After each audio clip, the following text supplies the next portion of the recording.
Una importancia cardinal para nosotros porque el desarrollo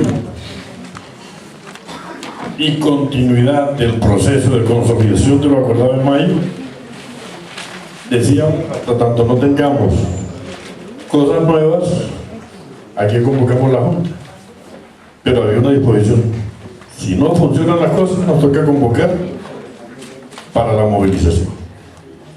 Eso el Ejecutivo lo había valorado, pero hoy también tenemos que decir que se siguen desarrollando el contenido de lo acordado en mayo, pero también la conferencia de esta mañana por parte de León tiene un propósito: que la dirigencia del magisterio entienda la coyuntura en la que estamos.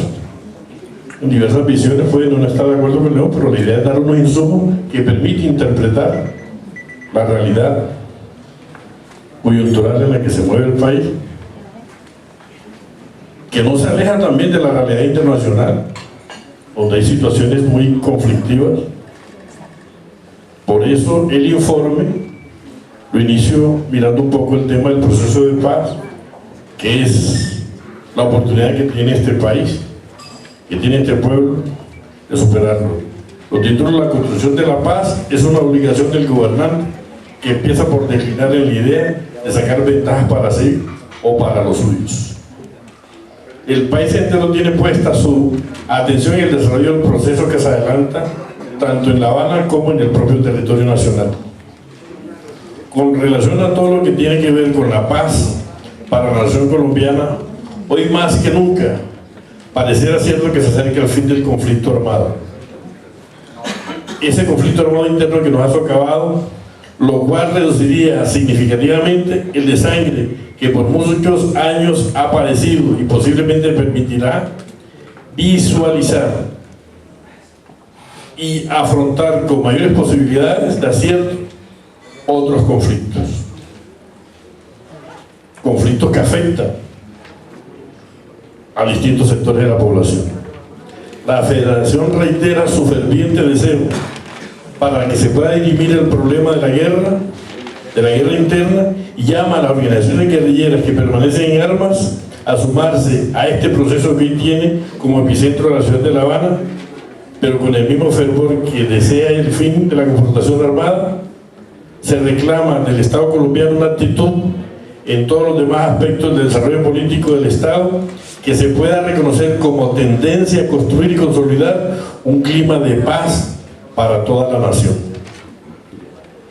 Se estaría hablando de una paz raquítica si quienes están al frente del Estado van a pretender tomarse la desmovilización de la fuerza insurgente como el aval para sus políticas de depredación, saqueo de los recursos que son de toda la nación, la entrega de nuestros bienes al arbitrio de las multinacionales y el mantenimiento de las políticas que solo pueden leerse como desconocimiento de derechos, y entender como necesidad fundamental la atención de la sufragar derechos.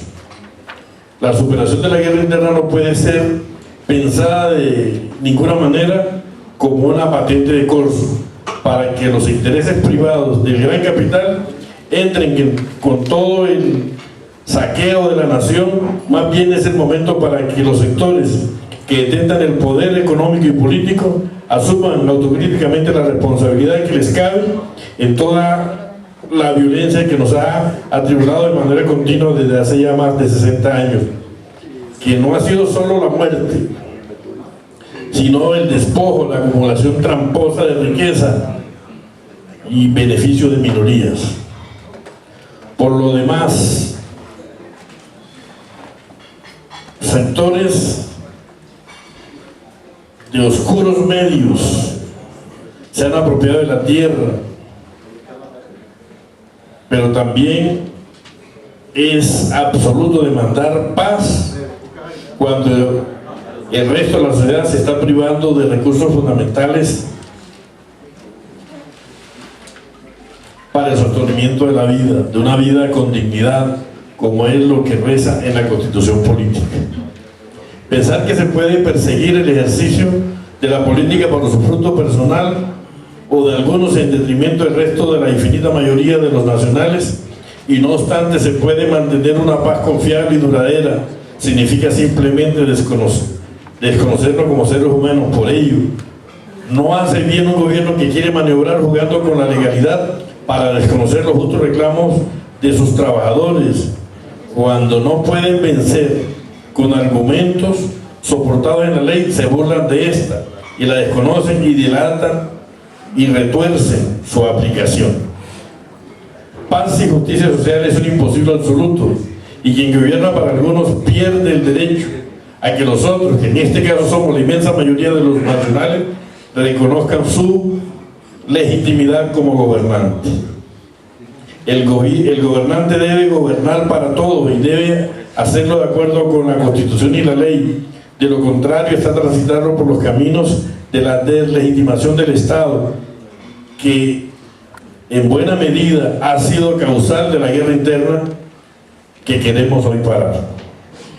En el plano internacional está a la orden del día, como una tarea convocada por la Internacional de la Educación, la unificación de la lucha contra la comercialización de la educación, que se sintetiza hoy con los afanes de la OCDE, y por ello se requiere un aumento de los recursos estatales para el sector, y que se asuma la educación como una necesidad que debe responder no solamente a los requerimientos del sistema productivo, sino fundamentalmente a las necesidades de la construcción de una vida humana humanizada.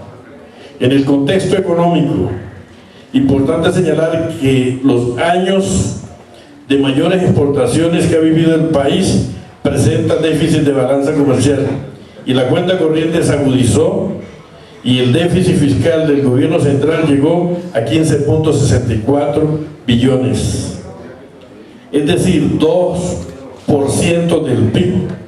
La deuda certificada por el Banco de la República a marzo del 2015 es de 32.9 del PIB, lo que significa que 106.305 millones de dólares es el valor de lo incrementado en nuestra deuda externa.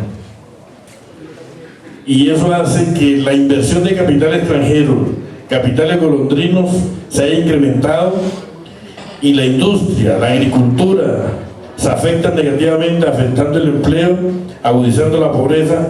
Por eso no se puede pensar de manera tranquila en el desarrollo de nuestra economía. Lo que se conoce es que el Parlamento aprobó el presupuesto para el próximo año, o la próxima vigencia, en 216.2 billones de pesos. Se sabe también que para educación es de 28.5, pero se manifiesta que para la guerra es 28.2 billones de pesos, y se muestra como que por primera vez en la historia de Colombia el presupuesto de educación es superior al de la guerra. Pero lo que se debe decir es que los dineros que manejaba Bienestar, que eran para alimentación y primera infancia, pasaron a formar parte de los rubros de educación, abultando nuestro presupuesto.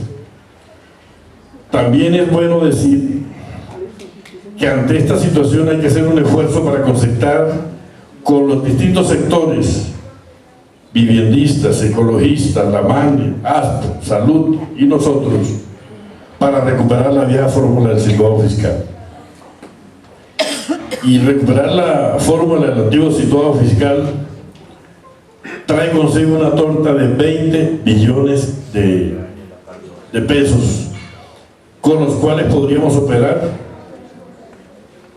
las deficiencias financieras que hoy tienen estos sectores para superar su crisis. El paro, problema estratégico para los maestros. El desarrollo del paro de FECODE se transforma en una situación estratégica por cuanto se circunscribe en la aprobación del Plan Nacional de Desarrollo, en donde se define toda la estrategia política y económica del gobierno para los próximos 4 años, lo que significa que la petición del pliego Las peticiones del PEO deben estar insertas en el Plan Nacional de Desarrollo, de lo contrario no tendrían ninguna incidencia. El 26 de febrero del 2015 el movimiento sindical, incluido FECODE, radica en pliego de peticiones. Para el caso de FECODE, en medio de una gigantesca movilización, radicamos nuestro pliego en donde se destacan 6 puntos: nivelación salarial, carrera docente, política educativa, salud digna, bienestar y cumplimiento de acuerdo. Pasaron 2 meses y las negociaciones no avanzaron, razón por la cual el Comité Ejecutivo, con la orientación de la Junta Nacional, define iniciar un paro nacional indefinido el día 22 de abril. Ante la determinación de los maestros afiliados a FECODE, la ministra decide levantarse de la mesa y no negociar, calumniando al magisterio colombiano. Estas actitudes enrarecen el ambiente y enardecen a los maestros y ponen a la ciudadanía en favor del paro, lo que presionó que obligara a que el gobierno nacional volviera a la mesa de negociaciones en medio del paro. El primer punto que se negoció fue el económico, y este punto tiene que ver con la nivelación. Discutido el tema por 2 meses, termina dándole cierre a la discusión del ministro de Hacienda, quien nos propone una fórmula que llega hasta 12 puntos, y esa fórmula que propone el Comité Ejecutivo deja constancia, no la acepta, pero el gobierno dice: si quieren seguir discutiendo, dejamos a un lado el tema económico que estamos enfrentando y abordamos los otros puntos y aplazamos esta discusión y lo damos por cerrado por razones fiscales. Con esa afirmación, el Ejecutivo toma una decisión. No sabíamos que nos decían de evaluación, de todos los demás puntos de política pública, educativa, y tomamos la decisión de aplazar la discusión como quedó consignado en el acuerdo. Este punto, si no admitíamos que cerráramos la discusión y que se abriría el próximo año en el segundo semestre, hasta ahí llegaban las negociaciones como decisión del gobierno. El FECODE asume seguir discutiendo el pliego porque faltaba todo lo demás. Quedó consignado allí que ese punto se discutiría el próximo año en el segundo semestre por una razón: la vigencia del sistema general llega hasta el primer semestre del próximo año y las posibilidades financieras del país podrían variar, y si la pelea por el situado fiscal habilitan otras posibilidades, llegar al propósito de nivelación salarial tiene mejor escenario económico, mejor escenario político, porque el situado fiscal no es un tema que solo involucra a la federación. Como decía ahorita, involucra a los viviendistas, ambientalistas, sector salud, ASPO, la MANE. Creemos que nos toca adelantar toda una acción para coordinar medidas de fuerza que conduzcan a convertir la lucha por el situado fiscal en una tarea fundamental de la federación y estos sectores anteriormente anunciados. Por esa razón, la federación, en la discusión de los distintos puntos, el tema de la carrera docente o política pública educativa tiene un punto que para ellos, como siempre lo dijeron, nosotros política pública con ustedes no discutimos. Pero en esta ocasión, gracias a la presión, les tocó discutir el tema de política pública. Es el de la evaluación diagnóstica formativa. Evaluación diagnóstica formativa que una gran corriente de maestros, el 278, ve con buenos ojos la derrotada evaluación de competencia. La añoran, plebiscitan para que se la apliquen, pero que quede claro que gracias a la fuerza y a la movilización fue derrotada, y esa derrota termina en una discusión que concluye en cómo hacer realidad la evaluación diagnóstica formativa. Y la evaluación diagnóstica formativa no es una ganancia solo para los educadores, es para la educación como un compromiso ético y político de nosotros.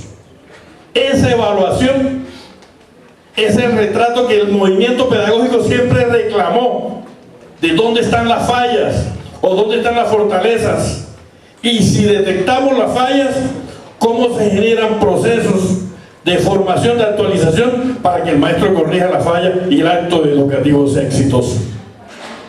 Aquí nos reclamamos que esta pila del movimiento pedagógico hay que valorarla, hay que reivindicarla. La evaluación diagnóstica formativa va a permitir, en el primer escenario, que 40.000 maestros que no han ascendido van a poder ascender en 2 momentos. El que haga el video con todos los pasos asciende automáticamente. El otro hace un curso y certificado que hizo el curso asciende, y ese curso me parece al de matrimonio. Hecho el curso, se jodió. Si hecho el curso, asciende el maestro.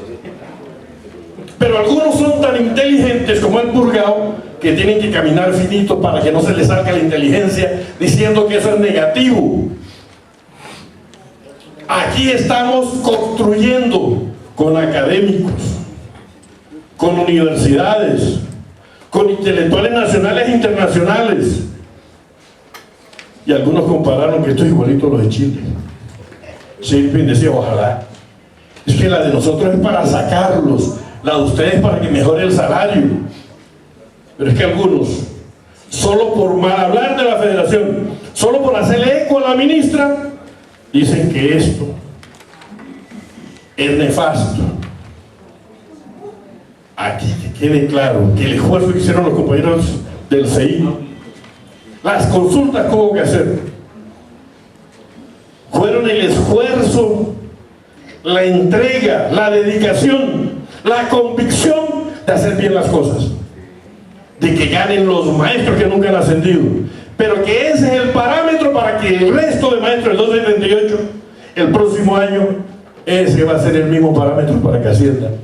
Se rompe la regla fiscal, porque como el gobierno hoy podía decirle con la evaluación tramposa que algunos añoran, podían decir, vea, aplíqueme el método RAS, necesito que me pasen 7.000, y el contratado podía hacer que pasaran 7.000. Pero ¿cómo le dice hoy a los 15.000, a los 20.000 pares, hey, rájame a los maestros? Y ese par es un maestro igual que el que va a ser evaluado. Si desconfiamos de nuestros propios compañeros, ahí sí estamos jodidos. Nuestra confianza es en los maestros, por eso son pares iguales. Y reivindicamos que los pares iguales deben tener la confianza. Los que van a ser evaluados, que es un colega, es uno igual a él, jodido, sufrido igual que él, y que aquí el esfuerzo de la federación para que mejoren sus condiciones de vida. Pero algunos leyeron el documento de la ministra y ese fue el que mandaron por las redes, porque el de nosotros no lo conocen. Y mal hablaron de la federación, porque es la tarea que están haciendo al lado de los neoliberales, al lado de la extrema derecha, mal hablando de FECODE para debilitar la oportunidad de que FECODE siga liderando la movilización social que requiere este país para profundizar democracia y derechos.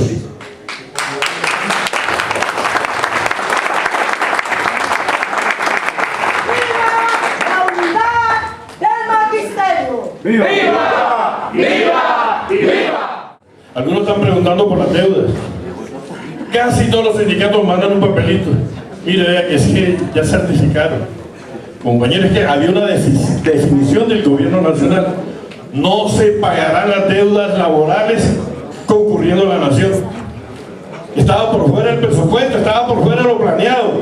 Y después del paro, producto del logro de que concurra la nación en el plan de desarrollo, es que empieza planeación y Hacienda a reformular lo presupuestado para pagarle las deudas a los maestros.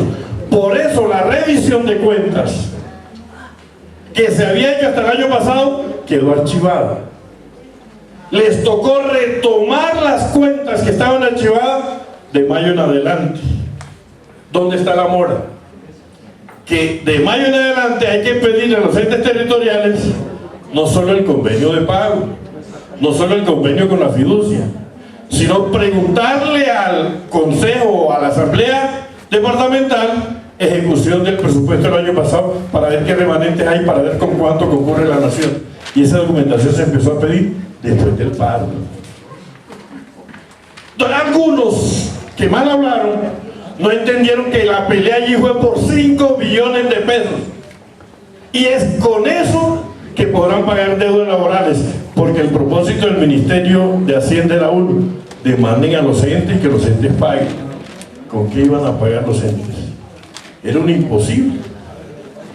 Pero además, en el plan de desarrollo hicimos que se incluyera alimentación escolar.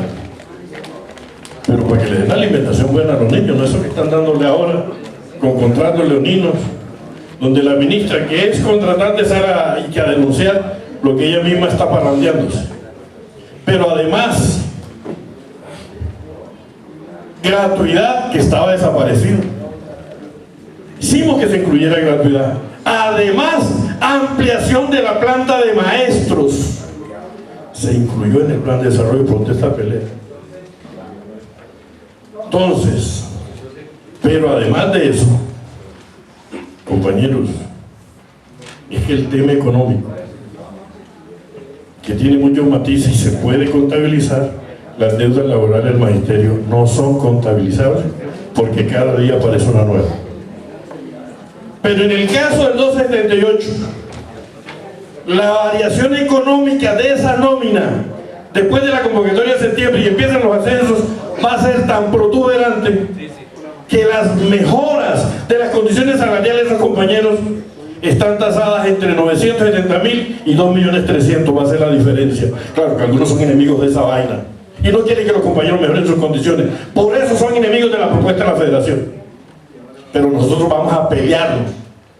Alguien me decía, Gruber, ¿y por qué no hacemos una cosa? Los que quieren la evaluación tramposa, ¿por qué no les decimos que entonces vamos a negociar con el gobierno que se la dé? Digo, no vamos a aceptar que porque estén equivocados los compañeros, vamos a dejarlo que caigan en ese error. FECODE va a defender los intereses de sus maestros, independiente de la religión de los países.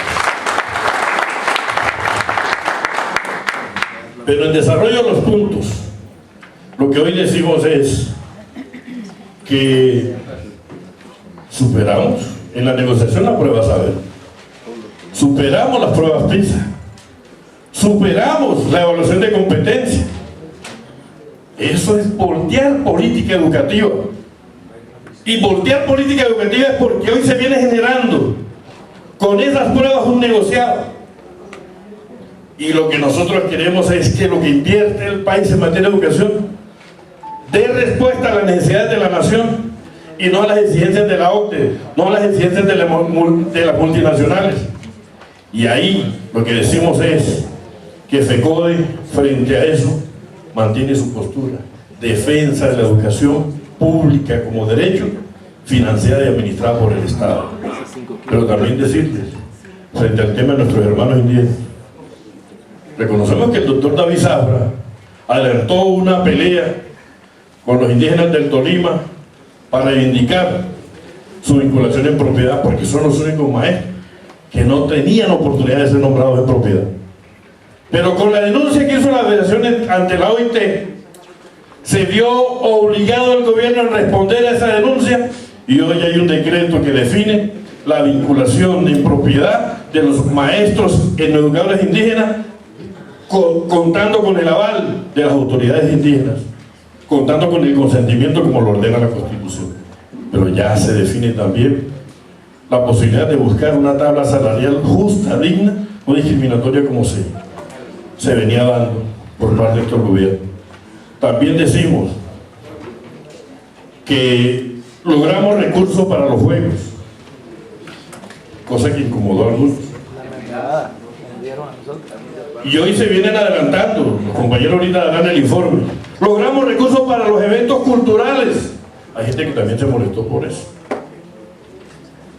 No sé, como que quieren hacer un ahorro a Hacienda, no sé en qué andarán eso. Pero lo concreto es que eso es para el bienestar de los maestros. Yo recuerdo el año pasado, cuando maestros que venían de provincia los alojaron allá en hoteles 5 estrellas, y dije, bueno, que sean alojados con dignidad, con esa plata, que la nación entrega para que la manejen con deportes y las cajas de compensación. Y los compañeros que vinieron a los juegos fueron alojados en sitios decentes, les dieron comida decente, y nos parece que así es que deben tratarnos los maestros. Y lograr recursos para los eventos culturales que antes los pagábamos nosotros con los recursos de los sindicatos. Hoy la nación va a colocar una cifra para los eventos culturales y deportivos. Entonces, eso es lo que avanzamos. Aquí hay una cosa concreta. Nosotros reivindicamos no solo el decreto de evaluación diagnóstica formativa, que define dos cosas. El video, si tiene todos los requerimientos, asciende enseguida. Si le falta algo, hace un curso y asciende. O sea, todo el mundo asciende, cuando mucho tiene que hacer el curso.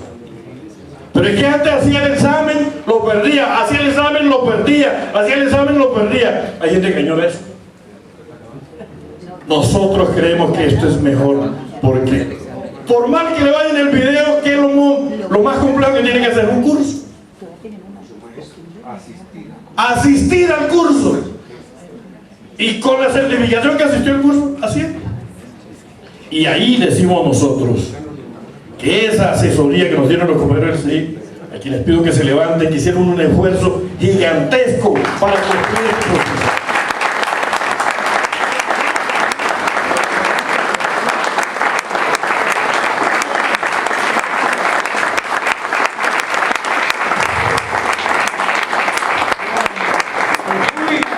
Pero además, la comisión jurídica, cada uno de nosotros devuelve un abogado y empieza a decirle cómo es la fórmula. Contratamos al doctor Alfredo Beltrán, quien fue presidente de la Corte. Algunos hasta dudarán, pero creemos que es el que más sabe de este tema, porque viene de las filas del sindicalismo del magisterio. Y Beltrán nos asesoró, nos ayudó, nos está asesorando. El doctor Valero, como juez del Consejo de Estado, nos ha estado ayudando. El compañero Héctor Sánchez nos está ayudando, pero tenemos para consultar a otros, para acertar en eso. No ha habido definición cerrada, hay avances. ¿En qué temas tenemos avances que vemos que hay posibilidades? La pensión post-mortem, como reza en ley 100, por favorabilidad. Pero estamos discutiendo el tema de factores salariales, de retroactividad de la cesantía para los antiguos municipales departamentales, que no debe ser producto de una sentencia de un juez, sino que la logremos ahí en la concertación. Pero eso se argumenta jurídicamente y ahí está la argumentación. El 23 de agosto continúa esa discusión. Y en la medida en que sientan que FECODE tiene fuerza, aflojan. Pero los enemigos de FECODE que traten de debilitar la cepa, que vamos a seguir apretando para que el gobierno afloje. Porque creemos que eso que estamos pidiendo no lo merecemos. No estamos pidiendo que nos regalen nada. Pero por último decirle, compañeros y compañeras, este trabajo lo hemos hecho conjuntamente. En el Ejecutivo no hay fisuras. Todo ha salido por consenso. Pero es que la CUT se volvió nuestra aliada. Todo sale con la asesoría y la orientación de nuestra CUT. Van a presentar el video. Pero además de que sale con la orientación de nuestra CUT, hemos consultado a unos parlamentarios que representan los alternativos que nos han ayudado en toda esta discusión. Pero decirles, no podemos quedarnos distraídos solamente en la discusión gremial. Hay un escenario político que no podemos abandonarlo, y la federación tiene que tomar una decisión, y es que de esta junta salga la dirigencia del magisterio a acompañar a los candidatos alternativos, porque tenemos que disputar el espacio a la extrema derecha al lado de los alternativos. Y creo que con el informe que estamos dando, la decisión que tomamos de casar a los alternativos, fortalecer a FECODE, fortalecer a nuestros sindicatos, fortalecer a la unidad, y espero que en 10 años, cuando los compañeros del 1278 dirijan a FECODE, ojalá acierten mejor que nosotros, pero para ellos están abiertas las puertas para que sigan engrosando las filas para dirigir la causa y la lucha del magisterio colombiano. Gracias, compañeros.